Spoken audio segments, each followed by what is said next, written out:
čo je nové z Office 365, čo si tu predstavil v Košiciach fanúšikom. Takže na Windows Roadshow sme priniesli vlastne na predstavenie náš produkt Office 365, ukázali sme ľuďom, čo je nové aj vo verzii Office 2016, čo sa aplikácií týka, nejaké tie benefity.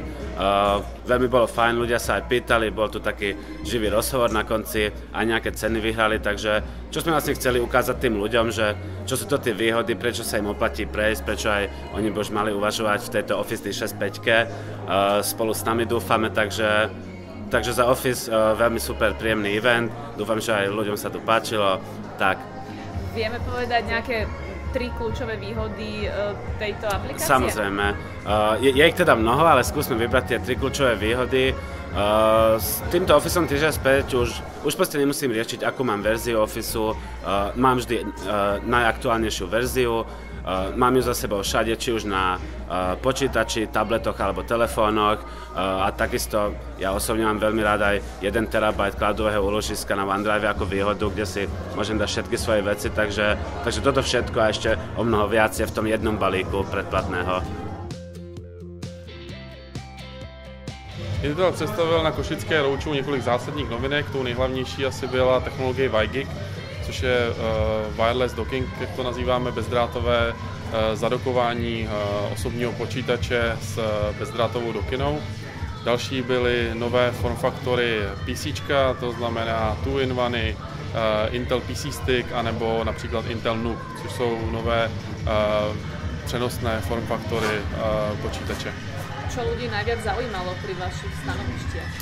Tak určitě to byl i RealSense, který jsme představili na 2 zařízeních. Jedno bylo All-in-One od Dellu a druhý byl Asus Notebook, kdy v podstatě se softwarem Intel, který se nazývá TrueKey, a uživatel může odemknout operační systém pomocí své tváře. RealSense kamera funguje i velmi dobře s Windows 10 a Hello.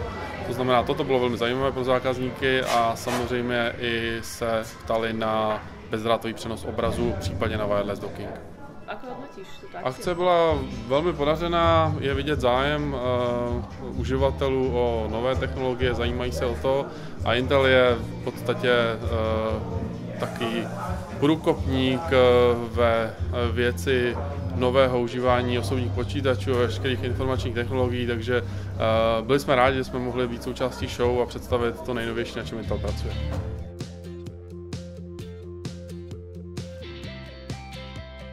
Dell si na tento úvodný ročník Windows Roadshow priniesla viacero noviniek, ale asi najdôležitejšie XPS 13 a XPS 15. A musím povedať, že XPS 15 ešte nemal nikto nikdy možnosť zhliadnúť naživo a toto bola takáto prvotná príležitosť pre týchto košických fanúšikov, kde ju mohli vidieť a poťažkať si, vyznieť a zistiť, ako vyzerá a vyskúšať si ju naživo. Mali sme tu aj niečo ďalšie, čo zaujalo fanúšikov vašej značky? Určite zaujala XPS 13, ktorá je tiež novinkou posledných 2 týždňov a firmy Dell, ale samozrejme aj nikdy nestarnúci Alienware, na ktorom sme prezentovali niektoré z hier a na ktorých sme mohli diváci alebo teda naši účastníci zahrať. Chcela by som len povedať, že to bolo veľmi dobre zorganizovaná akcia, veľmi sa nám tu páčilo a určite prídeme zase znova.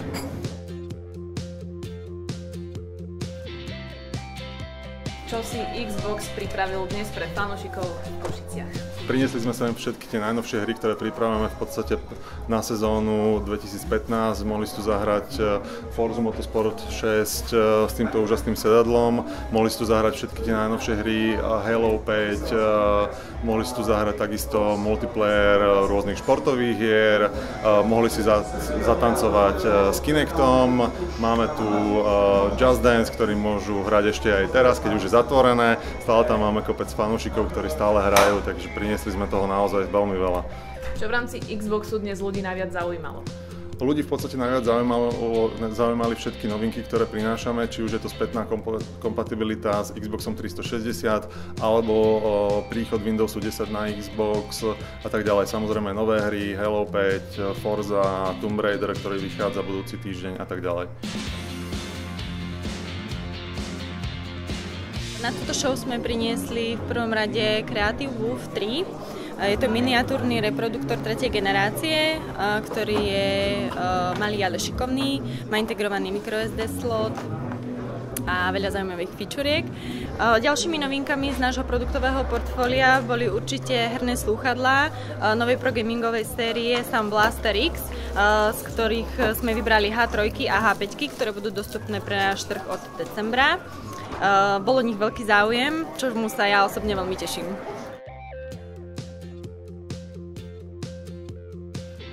Čo je nové s Lumiami a o čom ste mali prezentáciu?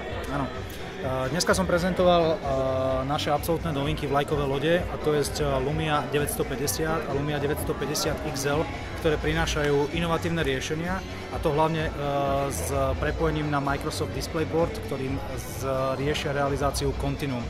To znamená, dokážu pracovať reálne s napojením na monitor, na televíziu, na projektor a vytvoriť z nej pracovnú stanicu. To znamená, nahradia notebook alebo iné pracovné zariadenie. Na čo sa ľudia najviac limitovali pri vašom stanovišti? No jednoznačne dominovali otázky ohľadne týchto nových zariadení a hlavne chceli si prakticky vyskúšať, ako to Continuum funguje, ako to prakticky vyzerá.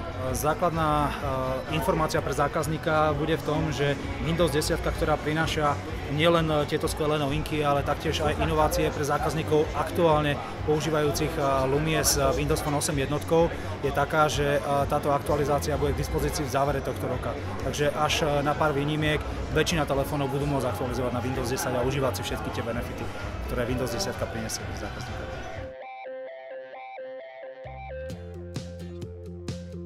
Takže do Košíc sme si pripravili top novinku, Yogu 900, čo je najtenší konvertibilný notebook na svete, otočný o 360 stupňov, čo je dôležité. Je to nástupca Yogi 3 Pro, už má Skylake procesor, je to prvý konzumerský notebook, ktorý má fingerprint a taktiež má USB-C. Pre milovníkov Microsoft Surface sme si pripravili takúto novinku, volá sa to Mix 700, čo je vlastne tableto notebook, to môžeme nazvať, kde vlastne klávesnica je magneticky pripojená, má to celohliníkové spracovanie, takúto šikovnú nožičku, vieme tam dať 3D kameru, vieme tam dať LTE-čkový modem, vieme tam dať až 8 GB rámku, 256 GB SSD, takže naozaj veľmi pekné prenosné zariadenie. Je to poriadny mix. Je to poriadny mix. Ešte by som rád spomenul nové IDEA 500S-ky, veľmi tenké, cenovo dostupné konzumerské notebooky, ktoré prídu zhruba budúci rok na slovenský trh. Tatra banka si pre návštevníkov si pripravila množstvo aplikácií. Prišli sme predstaviť v podstate všetky naše aplikácie, ktoré máme, či už Tatra banka, čítačka Viamo, ktoré sú pre Windows Phone. Prišli sme predstaviť novú aplikáciu, ktorú pripravujeme a ktorá bude čoskoro zverejnená. A kto nám vyplnil krátky dotazník, dostal zaujímavé darčeky, za čo veľmi tým návštevníkom ďakujeme. V našom stánku sa najviac klienti zaujímali a návštevníci o fungovaní služby výber z bankomatu. Všetko sme im ukázali, vysvetlili, takže verím tomu, že si nájde táto služba nových používateľov, nových priaznivcov.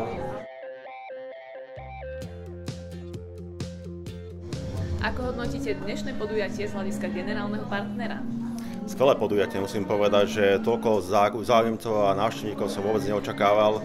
Mali sme viac ako 1100 ľudí, ktorí prišli a to publikum bolo energické, bolo skutočne znalé, neboli to ľudia, ktorí by sa o Windows nevyznali a dali sme im ďalšiu dávku zaujímavých informácií. Takže som rád, že sme to spravili.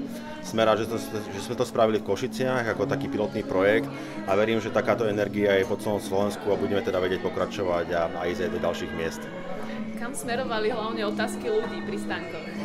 Pri stánkoch smerovali na tej bežnej informácie, ako Windows 10 je nový operačný systém. Samozrejme, tou zmenou, ktorú sme priniesli v oblasti neustálých aktualizácií, v nejakých nastavených nových funkciách, tie otázky smerujú k tomu, čo sú výhody voči starším operačným systémom Windows 7 a Windows 8, takže to sme ukázali na základe konkrétnych demoukážok. Ďalšie informácie smerovali k tomu, akým spôsobom sa darí Windows 10 na Slovensku. Sme veľmi radi, že Windows celosvetovo dosiahne 110 miliónov stiahnutí už pred nejakým mesiacom a na Slovensko patrí medzi lídrov adopcií Windows 10. No a samozrejme bola to otázka bezpečnosti a telemetrie, kde sme veľmi jasne a konkrétne ukázali transparentnosť tejto oblasti a že celá táto telemetria je za účelom toho, aby ten produkt bol lepší a neustále sa vyvíjal ďalej prospech toho používateľa. Čomu si sa venoval vo svojej prednáške? Práve týmto otázkam, pretože keď sme sa bavili s organizátormi, tak tieto tri oblasti vychádzali ako tam, kde je najväčší nedostatok informácií, takže na tieto mýty a fakty som sa snažil zameriavať a myslím si, že to padlo na úrodnú pôdu. To znamená výhody voči konkurencii a voči starším systémom, telemetria, nové funkcie, ako sa darí Windows a to sú také hlavné oblasti. Je ešte niečo, čo by si chcel dodať? Ďakujem organizátorom, bolo to super podujatie, sme veľmi rádi, skutočne to bolo veľmi profesionálne, aj z pohľadu organizácie, príprav, spravili sme veľa zaujímavých akcií, či už na mieste, na žrebovanie, alebo aj možnosť nákupu zlaceného tabletu. Toto všetko bolo použité na maximum, takže myslím si, že je tu dobrá pôda na to, aby sme v tomto pokračovali ďalej.